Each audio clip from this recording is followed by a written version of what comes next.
처벌합니다. 대우자동차 매각 협상. 적어도 2000년 9월까지 우리는 포드가 대우자동차를 매입하게 될 거라 철석같이 믿었습니다. 포드는 우선협상 대상자로 선정되면서 대우자동차를 국내뿐 아니라 세계 시장의 파트너로 하겠다. 대우를 통해 아시아 시장으로 도약하겠다. 야심차게 발표했습니다. 그런데 조금씩 어그러지기 시작했습니다.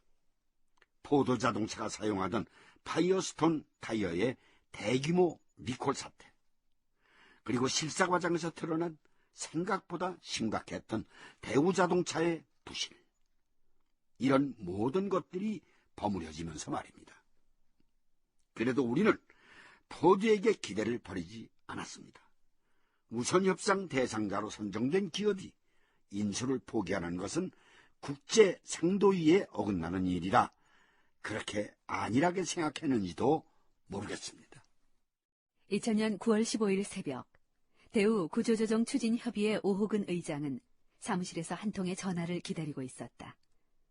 포드로부터 걸려올 전화였다. 포드는 이날 이사회를 통해 대우자동차 인수를 위한 최종 결정을 내릴 예정이었다. 이사회가 끝나도 벌써 끝났을 시간인데 왜 이렇게 연락이 없는 거지? 벌써 새벽 1시 반이 다 돼가는데. 여보세요. 오호근 의장님. 아, 데이비드 전무. 그렇지 않아도 전화 기다리고 있었어요. 이사회 끝났죠? 그렇습니다.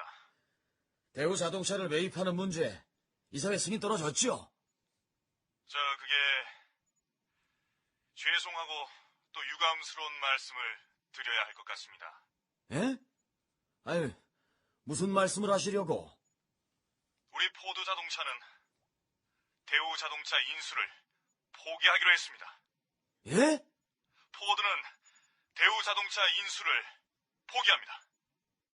미국의 포드사는 그동안 추진해오던 대우자동차 인수를 포기하겠다는 입장을 오늘 대우 구조조정협의회에 전격 통보해 왔습니다. 포드의 이 같은 대우자동차 인수 포기는 최근 미국을 흔들고 있는 파이어스톤 타이어 리콜 등의 문제로 회사 경영이 급격히 악화된 데 따른 것으로 분석되고 있습니다.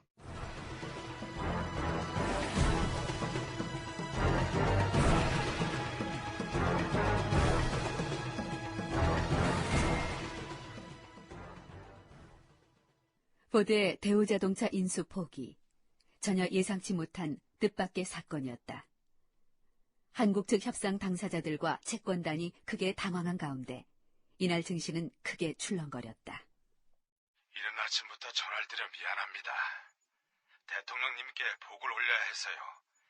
이근영 위원장님, 어떻게 된 겁니까? 오늘 새벽 오호근 의장이 인수 포기 연락을 포드 측으로부터 일방적으로 전달받았답니다.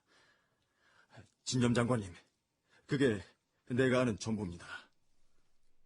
이날 아침 진념 재경부 장관과 이근영 금감위원장이 이 문제를 놓고 통화를 했다. 두 사람은 2000년 8월 개각을 통해 기획예산처 장관에서 재경부 장관으로, 산업은행 총재에서 금융감독위원회 위원장으로 각각 자리를 옮긴 후였다. 대통령님께 보고를 해야 하는데 그 이유를 뭐라 해야 합니까? 파이어스톤사의 타이어가 문제되면서 포드사의 주가가 폭락하고 재정 상태가 나빠졌다는 게 일단 그쪽이 말하는 이유입니다. 그게 이유가 됩니까? 그 사람들 자사주 매입해서 주가 폭락하는 건 일단 막았잖아요. 그리고 파이어스톤사 타이어 문제는 지난 8월 문제고, 포드가 우선 협상 대상자로 발탁된 건 그 이전입니다. 6월이었다고요. 인수 대금을 따로 준비해둘 시간이 충분했을 거란 말입니다. 뭐 다른 이유가 있는 것 아닙니까? 하지만 지금은 그것 말고는 뚜렷하게 알려진 이유가 없습니다. 알겠습니다. 일단은 그렇게 보고 올리겠습니다.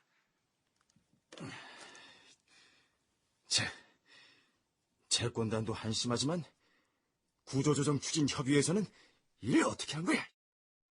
대우자동차 매각에 대한 포드의 포기 선언. 이 과정을 두고 국내에서는 우리 측의 협상력에 대한 비판과 비난이 거셌다. 그렇다면 포드가 대우자동차를 포기한 보다 실질적인 이유는 무엇인가? 관련 기록이다. 우선 협상 대상자로 선정될 당시 70억 달러를 매입가로 써낸 포드의 협상 실무자들은 실사를 진행하면서 무척 당황했다. 포드는 실사 과정에서 대우자동차를 정상화시키기 위해서는 30억 달러의 추가 투자가 필요하다고 판단했다. 그러면 그 액수만큼 매각 가격이 빠지는 셈이었다. 그런데 한국의 당국자는 이미 70억 달러의 매입 가격을 발표해버렸으니 30억 달러를 깎아 40억 달러를 매입 가격이라고 내놓았을 경우 헐값 매각 논란이 일 것은 뻔했다. 그렇지 않아도 대우자동차의 헐값 매각에 알러지 반응을 보여온 한국 국민들이 아니던가.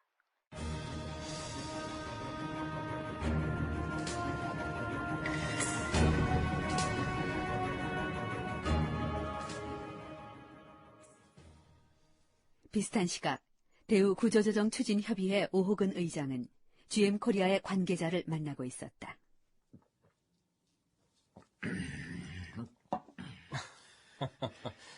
속이 많이 타셨나 봅니다. 아닙니다. 급히 뒤에 오느라. 포드 이사의 소식은 저도 비슷한 시각에 받았습니다. 조금 예상은 했던 일이기도 하고요. 포드가 대우자동차를 인수하지 않을 것이다. 예상을 했다고요? 예, 제가 그러지 않았습니까? 포드는 우리 GM만큼 대우자동차를 잘 알진 못한다고요. 대우자동차의 내밀한 부분까지 속속들이 알면 그 가격의 인수, 어려운 일이라고 생각했습니다. 어쨌든 대우자동차 인수 문제를 놓고 다시 시작해 보시겠습니까? 좋습니다. 기다리던 바이기도 하고요. 그러면 당장 급한 게 GM과 새로운 양해각서를 작성하게 될 때 거기에 담길 내용들입니다만. 오케이, 좋습니다. 한 일주일 시간을 갖고 충분히 준비를 한 뒤에 다시 만나도록 하십시다. 포드가 대우자동차의 매각을 포기하면서 한국 측은 싫든 좋든 GM에 매달려야 하는 처지가 되고 만다. 불평등 협상의 발판이 만들어져 버린 것이다. 어쨌든 GM 측의 의사를 타진한 오호근 의장은 엄나경 산업은행 총재를 찾는다. GM에서 대우자동차 매입 의지를 여전히 갖고 있었다니 정말 다행입니다. 예. 그런데 포드가 우선 협상 대상자로 선정된 뒤에도 그쪽 사람들하고 계속 연락을 취하고 계셨던 겁니까? 예. 우선 협상 대상자라는 게 언제 어떻게 될는지 모르는 거라서 말입니다. 예. 그리고 설사 GM이 아닌 포드가 인수를 했다고 해도 인수에 포함이 안 되는 공장들도 있을 거고요. 그래서 관계를 단절하지 않았던 겁니다. GM도 만약의 경우를 대비해서 우리와 지속적인 관계 유지를 원했고요. 포드의 실사 과정 중에 대외적으로 어느 정도 알려도 좋은 부분은 그쪽에도 알려주면서 그렇게 연결고리를 이어왔습니다. 그건 다행입니다만 그러나 기왕에 그럴 거면 지난 6월 우선 협상 대상자를 복수로 했더라면 이런 경우에 좋았을 거 아닙니까? 총재님, 나요. 그 말 들을 때마다 아주 속이 터지고 환장을 하겠어요. 예? 누구한테 돈 받았냐? 로비 받았냐? 정치권의 모 인사가 눌렀냐? 이럽니다. 저는 그런 뜻은 아니고 우선 협상 대상자를 왜 한 곳만 정했냐?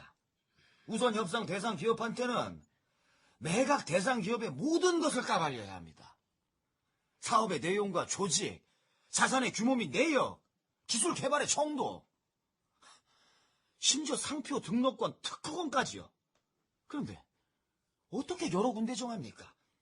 인수하는 곳은 한 곳인데 불필요하게 인수하지 않는 곳에까지 해당 기업의 대여비를 까발릴 필요가 있겠습니까?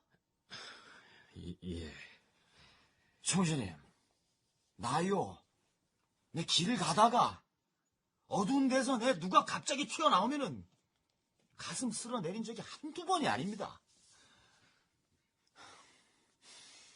대우 자동차 매각 실패 문제로 너무 힘듭니다. 너무 괴롭습니다. 당시 협상 책임자들에 대한 비난은 뜨거웠다. 그 가운데는 우리가 귀 기울여 들어야 할 것들도 있다. 이런 내용이다. 지난 6월 29일 대우 입찰 사무국이 대우자동차 매각의 우선 협상 대상자로 포드를 선정한 것은 대우자동차 매각에 대한 양자의 이해가 일치함으로써 이루어진 것이다. 채권단 측으로선 가장 유리한 인수 조건을 제시한 업체를 선정한 셈이고, 포드로선 지난번 기아자동차 입찰 때와 같은 실수를 되풀이하지 않은 셈이다. 그러나 채권단은 여기서 하나의 중요한 실수를 범한다. 협상의 시작에 지나지 않는 우선 협상 대상자 선정을 사실상의 협상 타결로 간주해버리려 한 점이다. 협상 대상자를 복수로 선정하지 않고 포드의 오퍼를 아무런 법적 구속력이 없는 상황으로 한 것은 일부 언론의 지적대로 협상의 ABC를 잘 모르는 짓이다.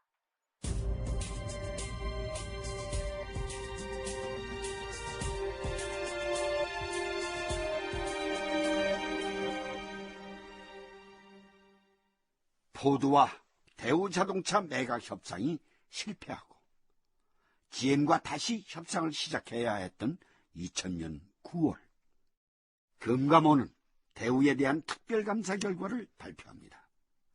분식회계 규모 22조 9천억 원과 김우중 회장을 비롯한 대우 관계자, 회계사 등 52명을 검찰에 고발합니다. 그리고 그해 10월 대검중수부는 대우 관계자 100여 명에 대한 소환에 착수합니다. 이제 김우중 회장 등은 사법의 심판대 위에 서게 된 겁니다.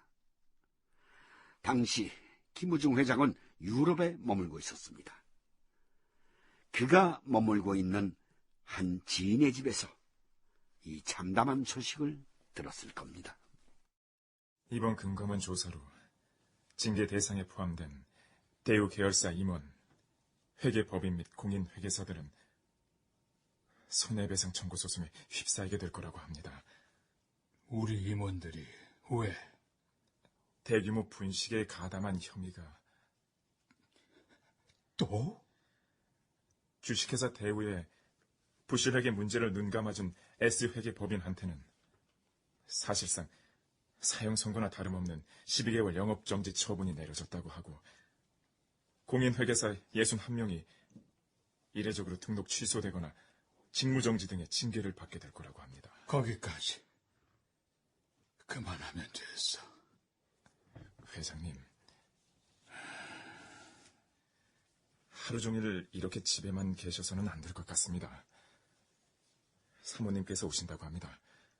같이 여행이라도. 고생은 나 혼자만 하면 돼. 뭐하러 그 사람까지 여기로 와서 유배 생활을 하나. 그리고 한가하게 여행은 무슨.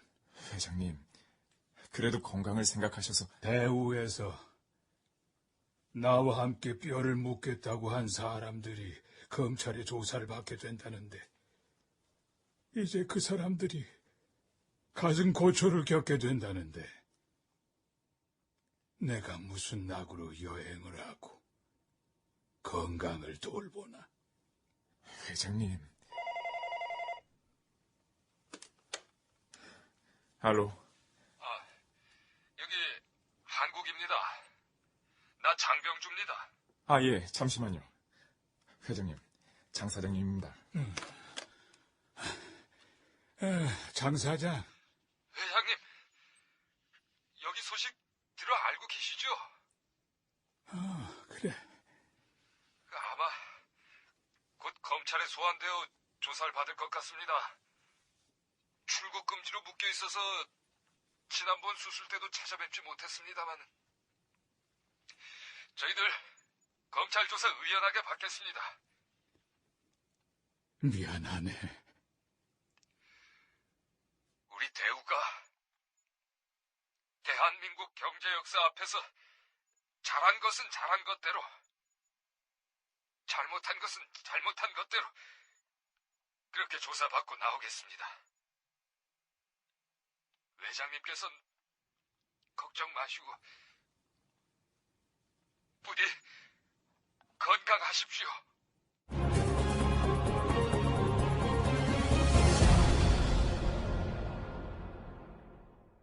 출연 김우중 사령범, 앨런 페리튼 정성훈, 오호근 김두영, 이근영 윤호, 진념 임정길, 장병주 이찬호, 엄나경 최현철, 데이비드 김상백, 김우중 비서 이희탁, 낭독 이미형.